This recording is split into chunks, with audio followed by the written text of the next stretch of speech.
Hello বন্ধুরা, অনেক দিন পরে আপনাদের মাঝে আসলাম। আসলে ব্যবসার আইডিয়া তো অনেকেই দিই, অনেকেই করে, অনেকে না বোঝে, অনেকে বোঝে। ব্যবসা বাণিজ্য এগুলো করতে গেলে পরে প্রচণ্ড ধৈর্য লাগবে। আর টাকা পয়সা এগুলা আল্লাহর দান।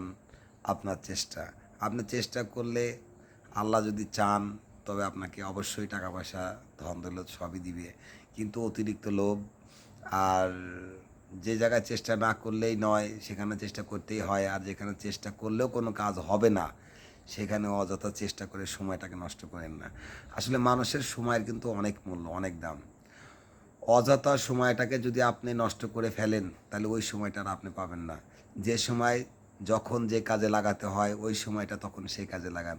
অযথা সময় নষ্ট করবেন না, সময়ের কিন্তু অনেক দাম। আপনি পৃথিবীতে যে কোনো কাজ করেন না কেন, প্রত্যেকটা কাজের মাঝেই কিন্তু আপনার কিছু কিছু সময় ভাগ করে নেওয়া উচিত।